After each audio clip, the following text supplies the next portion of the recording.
bringing you the latest in tax credit news, insight, and analysis. This is Tax Credit Tuesday with your host, Michael Novogradac. Hello, I'm Michael Novogradac, and this is Tax Credit Tuesday. This is the February 24th, 2026 episode. As our audience watching on YouTube can see, my guest this week is my partner, Jason Watkins. He's a partner in Novogradac's Metro Atlanta office. Jason is back, yes, you guessed it, on the podcast to discuss the latest in opportunity zones. As most of you know, Jason leads the Novogradac Opportunity Zones Working Group. Now, as we digest the One Big Beautiful Bill Act enacted last summer, and it's making OZs a permanent part of the tax code, there are two particularly pressing OZ issues among our clients right now. What are those two? Well, the first has to do with the transition rules around both investing and expiring OZ 1.0 tracts, as well as designating OZ 2.0 tracts. The second issue is, to what extent can a taxpayer use opportunity funds to defer gains that were previously deferred by investing in an opportunity fund? Now, as chair of Novogradac's Opportunity Zones Working Group, Jason recently submitted a letter on behalf of the working group to Treasury requesting further guidance on these and other topics. Now, of course, I'll include a link to the letter. There's actually two letters that we've now submitted over the last number of months. We'll include a link to those letters in the show notes for today's podcast. Those letters provide great reference points, a lot more detail, and additional issues that we don't have time to cover today. And at the end of the podcast, I'll ask Jason to give me a brief view into the third letter that's in process. Once again, these are all done under the auspices of the Novogradac Opportunity Zones Working Group.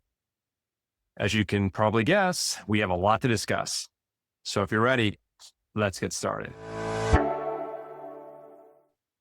Jason, welcome back to Tax Credit Tuesday, your 8th appearance.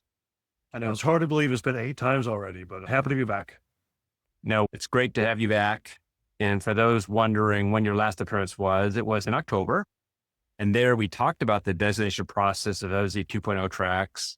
We also talked about legacy business eligibility, as well as compliance with qualified opportunities on business tests, and those related to the first letter that the Opportunity Zones Working Group submitted, or you submitted on behalf of the group. And then this conversation is more focused on the second letter, though we'll tap back to the first one as well. All that said, before we get into our discussion, I'm sure there are some in our audience that aren't familiar with the various services you provide to Novogradac clients. So if you could share those services, I'm sure they're going to guess, at least in part, you provide opportunity zone consulting services. Just a little bit. I work really closely with investors and qualified opportunity funds and qualified opportunity zone businesses, helping them to structure, manage their OZ investments, provide just really a full range of compliance and consulting and audit and tax services, really the full suite of services available to those clients. As you noticed, I do lead the Opportunity Zones Working Group, which has been just an incredible experience to get to work with these stakeholders all over the country as we help to really create best practices for use in the industry, as well as doing a lot of advocacy with the members of Congress and with the Treasury Department on how best to design the OZ incentive. Excellent. And thank you for all your leadership in the area of opportunity zones. The implementation of the zones, I know, is going to be much better, much smoother, thanks to your contributions and the contribution of many others, of course. So let's start with the designation of the second round of opportunity zones. As most of our audience know, the One Big Beautiful Bill Act did authorize a new round of opportunity zone designations to take effect January 1 of 2027. Please share with the audience where we stand today as to the process for new zones being designated, what we refer to as OZ 2.0 zones. Sure. We're a little closer. Back on January 29th, the Census Bureau released the 2020 to 2024 American Community Survey 5-year data. It was delayed for a couple of months because of the last fall's shutdown, but that data did come out January 29th. And we've been told sort of unofficially, but that is going to be the data set used to determine which census tracts will be eligible for nomination and ultimate designation as opportunity zones. Now, there has not yet been a actual list of these eligible census tracts provided to governors yet, though we expect that to happen really anytime now. If you recall, what makes a census tract eligible is that it meets certain criteria that is actually tracked on this American Community Survey data, that being a maximum median family income of 70% of that census tract area median income, or if it reaches a certain level, 20% of poverty, then the census tract can also qualify as long as its median family income isn't too high. So some of the recommendations that we'll be talking about a little bit later today could hopefully impact what census tracts will ultimately be eligible for selection by Let me government. just interrupt there for a second, and I want you to go down that path, but just to clarify for the audience, when you were saying that there hasn't been a list yet provided to the governors, you mean that a list provided by Treasury. So Treasury will be providing a list of tracts eligible to be nominated to governors. Right. But there is an accounting firm, I believe, that has such information available. It's non-binding, but it's probably pretty close. Funny you should mention that. Novogradac, we do have actually a Opportunity Zones 2.0 mapping tool that's on our website. We put this out actually last fall using, at that time, what was the most recent Treasury or Census Bureau data, which was the 2019 to 2023 American Community Survey data. But now that the new data has been released, we now have our mapping tool updated, which allows you to type in an address. You can type in a census tract number. You can type in a county. It allows you to very quickly get a visual of what census tracts will be eligible, what are likely not to be eligible. And again, this is all still likely. We don't know for certain the population, but you can see all this data. You can see how close it is to being eligible. Sometimes it can only be a percentage point one way or another, of whether a census tract is meeting the criteria. Right. It's very exciting. You can also see which census tracts are likely to be considered rural and which ones are non-rural, which is very helpful as stakeholders are beginning to develop their investment plans for the next wave of opportunities on investment. Now, this map is based upon the very basic level of taking the census data, look at the data recorded, assessing the 70% of AMI threshold, assessing the 20% poverty threshold, as long as it's not over income, which is very high level, very bright line, if you will. Now talk about some of the issues around that initial pass and some of the suggestions that were made by the OZ Working Group as to concerns about that first pass of data and suggestions about how that should be interpreted and the opportunities governors should have. Sure. And it's kind of fascinating, really, because this American Community Survey data, or ACS data, is used for a lot of purposes. It's used very widely in housing and urban development for a number of different programs. So this is widely used data, but the median family income percentage number that we're working off of, it's based off of an estimate. This comes from the American Community Survey. It's a survey. It's a subset of the entire population. And it really depends on how many of these surveys get returned and how many are completed for a specific census tract really determines how reliable the census tract data is. And so for the statisticians out there in the world, which I am not one of, but when you have data that's from a survey like this, it's accompanied by a margin of error. And a statistician would tell you that any data with a margin of error more than maybe 8 or 10% isn't particularly reliable or usable. So as we go through all of this median family income estimate data, we ran it for the entire population of the country and for every census tract. And the average margin of error is about 26%, which is very, very high. There are many census tracts that have a margin of error over 50%. There are some that actually have a margin of error of over 100% of the estimate, which mathematically I still don't really understand. But in that instance, the Census Bureau doesn't even provide a median family income estimate for the census tract, which without a population median family income, the census tract may not even be eligible for designation. So that's definitely a problem. And there's quite a few of these census tracts that are like this. So, we've done some more digging, some more analysis to see how other parts of the government that use this data determine whether it's reliable or not. And we found that, lo and behold, when Housing and Urban Development uses this data for the creation of its income limits data that's used just in all kinds of different programs. If the margin of error associated with the census tract's median family income is greater than 50% of the estimate, HUD says that the data is unreliable. And then they have some additional steps that they take to see if they can get to a reliable estimate that can then be used for these programs. And so what we're recommending is that governors be allowed the same latitude to be able to take a deeper look on the census tract that is maybe very close to being eligible, but because of we're using an estimate, which is a bright line test. If it doesn't meet that exact 70% or less number, the census tract may not be eligible. So we want governors to have the ability to say, well, my census tract's at 71%. Can we look a little bit closer because the margin of error associated with that estimate is 60% of the estimate.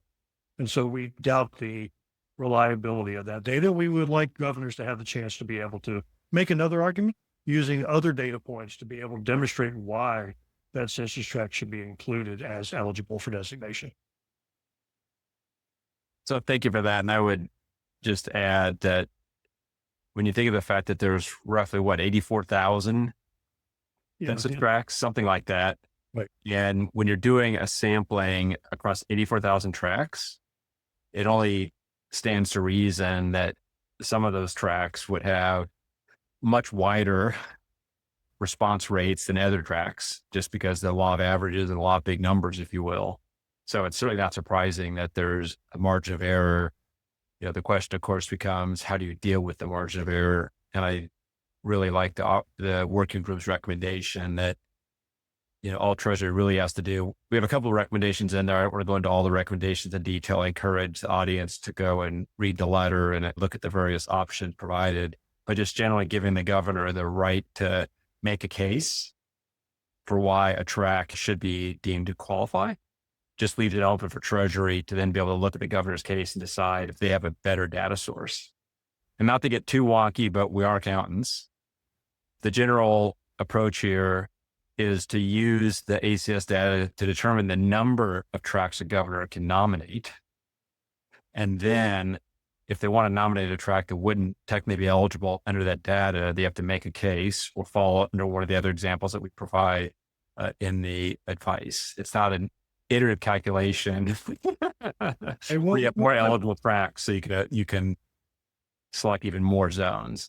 Exactly. I mean, governors are limited to whatever number of eligible census tracts they have, they can nominate 25%.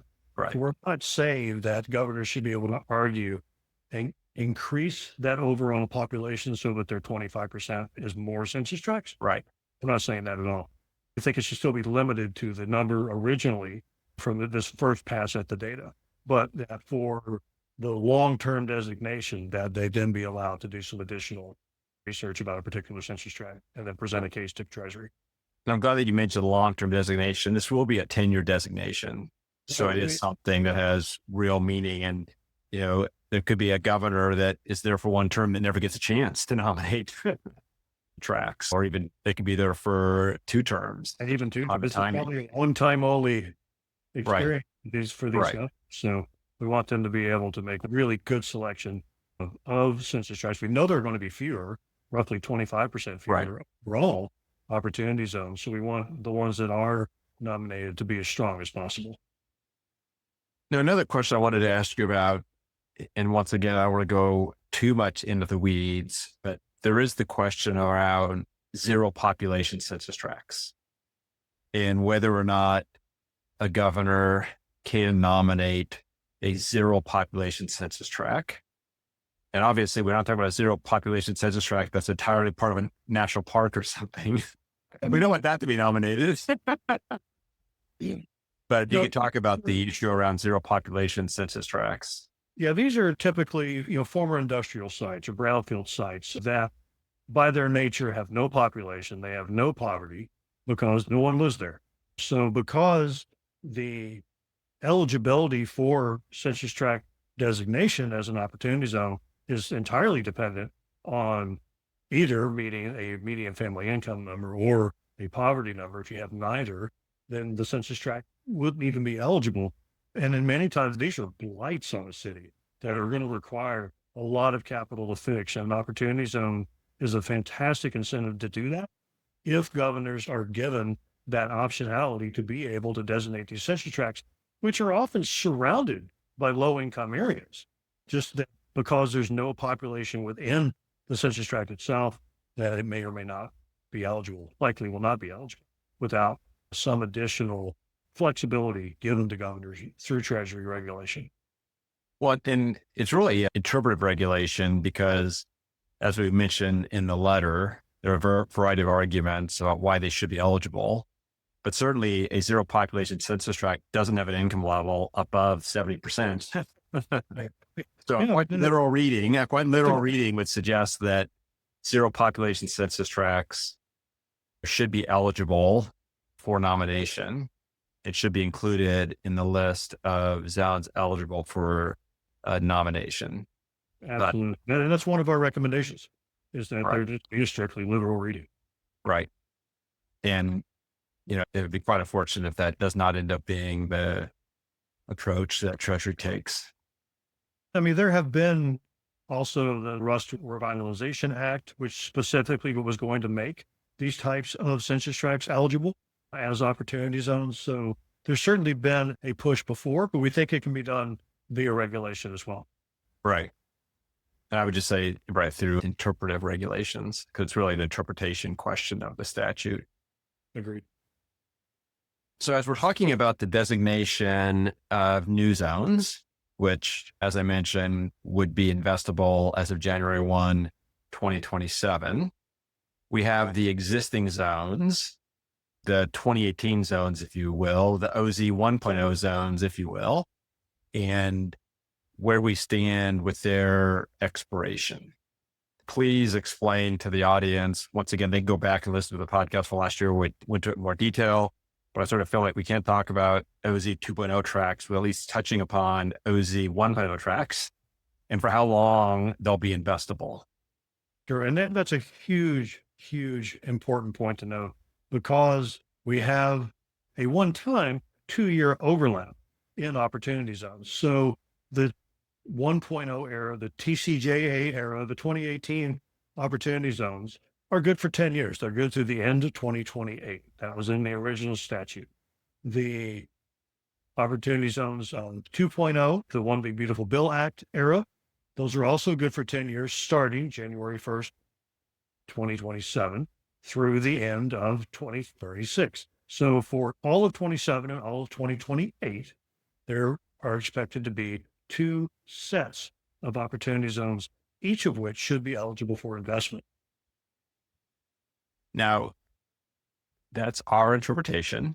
I think that's a broad industry sort of consensus interpretation. There is a bit of a nuance that I'm going to dive into here. The statute clearly states the 2018 zones don't expire until the end of 2028. But for that, it seems like there'd be no question about the fact that you have overlapping zones. However, as you know, the statute does say that during any period, you can't have more than 25% of the census tracts eligible. And to me, the best reading, which I think is true for you as well, the best reading of that is that during any designation period, you can't select more than 25%. We just went through and talked about how you have this designation period and the governors get to designate up to 25% of the zones. And to me, that language clearly applies to the designation process. It doesn't apply to when a zone expires. It doesn't accelerate another part of the statute, which clearly says they don't expire until 2018. So it seems like a pretty clear literal reading, along with, Congress could have changed that language if they wanted it to be different. So it seems pretty clear to me that you have this 2-year overlapping period, but, we need Treasury to come out and confirm that is, it's kind of odd to say your literal reading is right. Well, there are a lot of people that without assurances like this from Treasury that they are indeed supposed to be two different sets of tracts, might be hesitant to invest. Right. So that sort of resolves that hesitancy.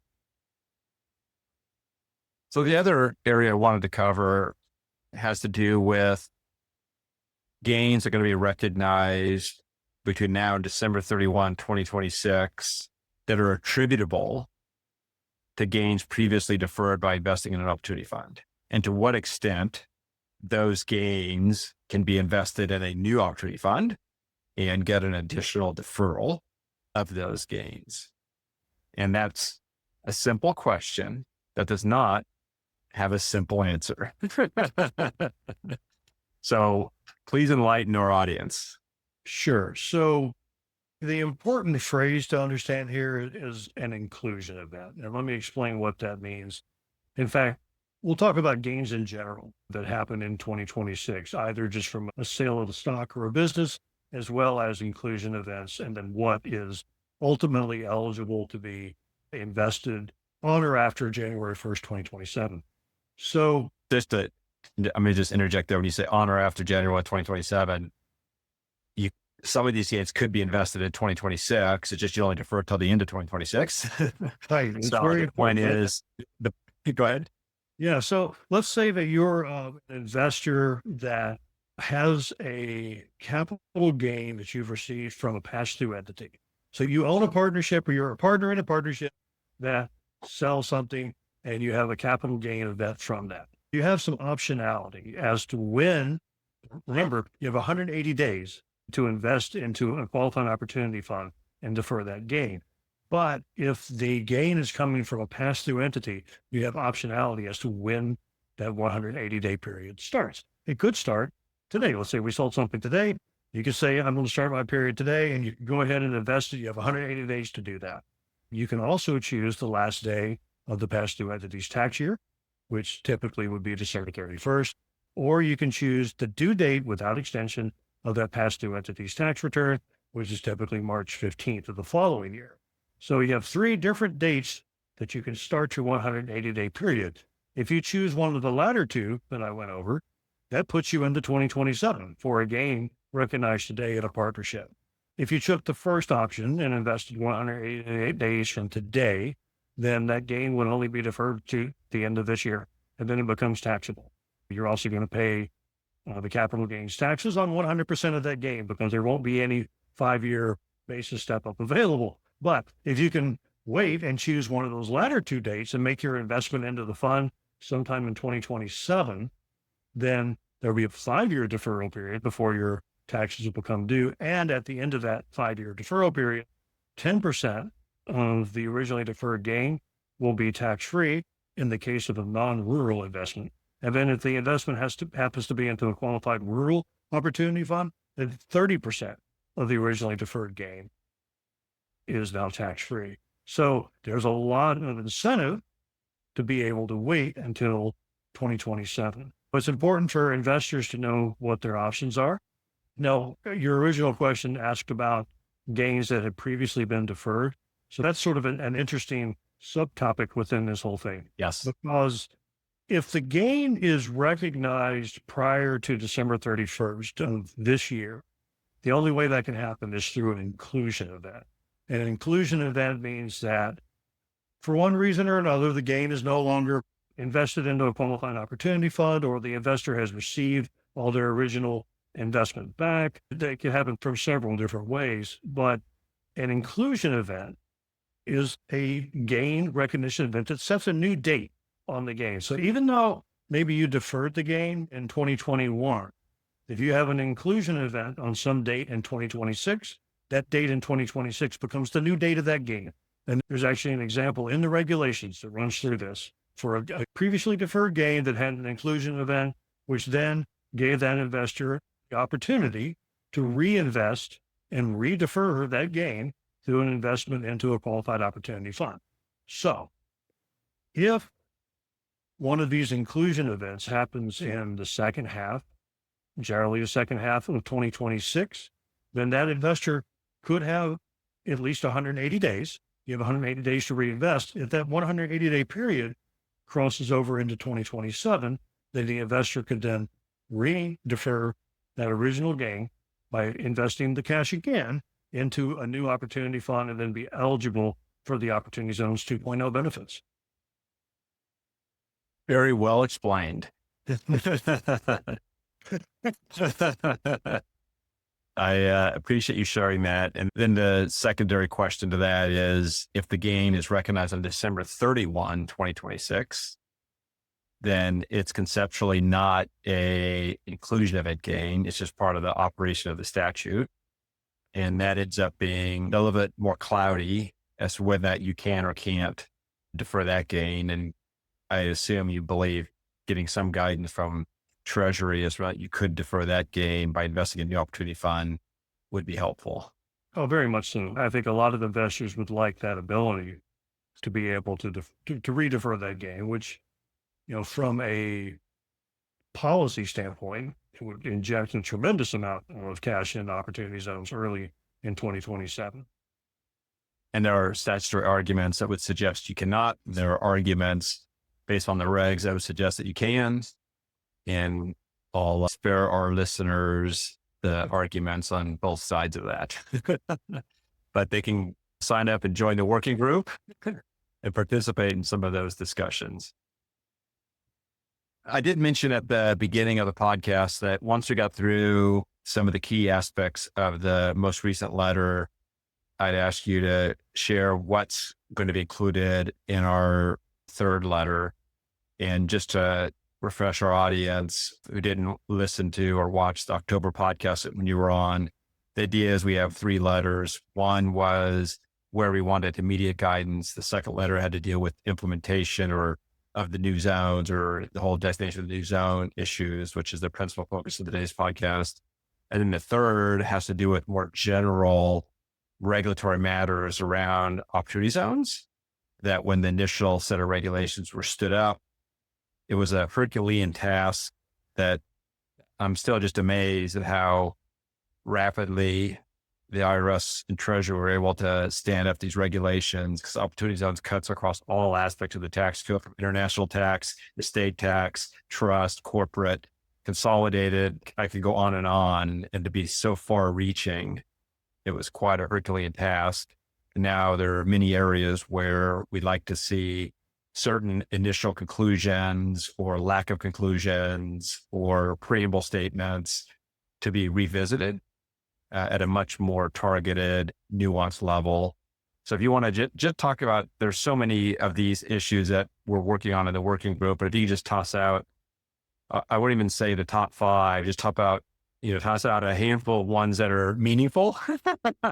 Could make this a 5-parter if we get to every possible issue. There's, through some modification of the existing regulations, we think that investors that would be interested in investing in affordable housing and in operating businesses could have a much easier time accomplishing that. There are certain just sort of structural issues with the regulations and with the incentive in general that have really limited the amount of investment that has gone into affordable housing and operating businesses. There've been some of both. It's not a complete lack of investment in those areas, but with some minor modifications, we could really drive a lot more investment there. I can go into some of those details if you'd like, or we can certainly ask folks to wait for our next letter, which won't be too long in the future. Let me know. Yeah. No, we can leave it at that. We've done a lot of work and we've submitted some prior letters, so folks could go to our public comment area on the working group site or join the working group, participate in more of the discussions as we vet the letter within all the members of the working group. But now, before I let you go, I appreciate all the resources and information you've shared so far. I would like you to share with our listeners some other ways they can learn more about opportunity zones. Absolutely. A great place to start is with our website. If you go to novoco.com, we do have an Opportunity Zones Resource Center. On the first page, you can click on that and just have access to tons of information that we've made available over the years. If you'd like to really be a part of working with Treasury and working to help develop and extend the reach of the Opportunity Zones Incentive, I would encourage you to join the Opportunities Zones Working Group. As we've talked about throughout this, it's under the auspices of that working group that we are submitting these letters. So these are really a consensus across a pretty broad cross-section of the Opportunity Zone stakeholders industry of recommendations that we're making. We would love your input. If you have additional suggestions for things you would like to see included in a policy-oriented letter to Treasury with recommendations for how the regulations could be designed to increase the flow of investment, feel free to reach out to me directly. Send me an email. My email, I'm sure, will be in the show notes. I'd love to hear suggestions. You wouldn't believe where some of the original ideas have come from that we are currently making recommendations on, and we would love to hear yours. And also know we have a conference on Opportunity Zones coming up. So feel free to go ahead and register now. It's October 29th and 30th in Washington, D.C. So it seems like it's a ways away. It's going to be here before we know it. It's only 7 months away, and we'll go into a lot of these sorts of issues in depth. And I'd also encourage the audience to check out the Opportunity Zones news page on our website. Each of our various resource centers has a news page. And since we updated the website, that's one of the areas that I'm most excited about is I can go in and check the various resource centers and get the most recent articles and information that were published within Novogradac.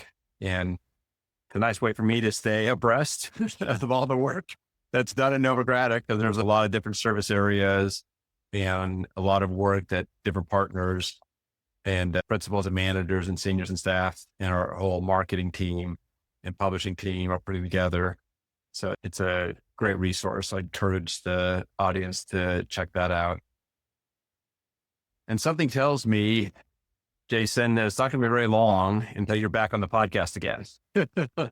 I suspect that, especially as instructions go out to the states and territories from Treasury on the nomination and designation process, if you'll have me back, I'd be happy to rejoin. I'm looking forward to you coming back to discuss the whole designation process, how it's going, various guidance that we get from Treasury along the way, as well as talking about this third letter of guidance suggestions. So I look forward to joining us again.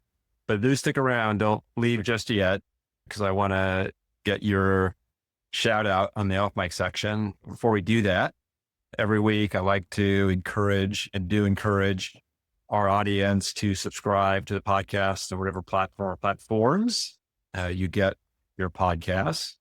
Also encourage you to take a moment to, if you're liking the podcast, give it a review or give it a thumbs up. Otherwise, demonstrate that you're enjoying the work that we're doing here. And then also share the various podcasts with your colleagues and others on various topics that you think would be worthy. It helps educate them and it helps expand our audience. So we would appreciate that very much. And maybe most importantly, if you do see Jason or me at a conference, please take a moment to come up to us and say hi. And feel free, if you enjoy the podcast, to tell us you're enjoying the podcast. And if there's other suggestions you have for us, please do share them. I'll include contact information in the show notes. We're always looking for feedback on topics for the episodes and other approaches to the podcast. So please share them with us. Now with that, let's turn to the off mic section where we have our guests give a shout out to others working in the tax credit and tax incentive communities. So Jason, this is your opportunity to highlight someone who's done a lot for community development. Who is your shout out? My shout out today is going to be to Mr. Shay Hawkins. For those of you who don't know, Shay was with Senator Tim Scott's office back during the Tax Cuts and Jobs Act era, and was a big part of the original OZ incentive being included in the Tax Cuts and Jobs Act. Shay did other stuff and then rejoined Senator Tim Scott's office for the One Big Beautiful Bill Act, and was a part of making sure that was included in permanency and all the wonderful things that happened working with the senator. And I just want to say congrats to Shay for his new position now at the Treasury Department. And we look forward to all the wonderful things that he'll accomplish working there now. So congratulations, Shay. Great. Thank you for that shout out. I echo as you're not surprised, that shout out. It was great having Shay in that position back in the Tax Credit Job Act days. Shay Watkins, working with Senator Scott to help develop the Opportunity Zones incentive, and to then come back into Senator Scott's office. Shows you how Senator Scott is chairman of the Senate Banking Committee and a member of the Senate Finance Committee. His foresight to bringing Shay back before all the machinations of the development of the One Big Beautiful Bill Act were hot and heavy, to have Shay back to help navigate permanency of Opportunity Zones showed great insight by Senator Scott. And he was right, because Shay was integral to that process. So my shout out to Shay as well, and good luck at Treasury. And with that, let's bring this podcast to a close. Thank you for being on the podcast today, Jason. My pleasure. And to our audience, I'm Michael Novogradac. Thanks for listening.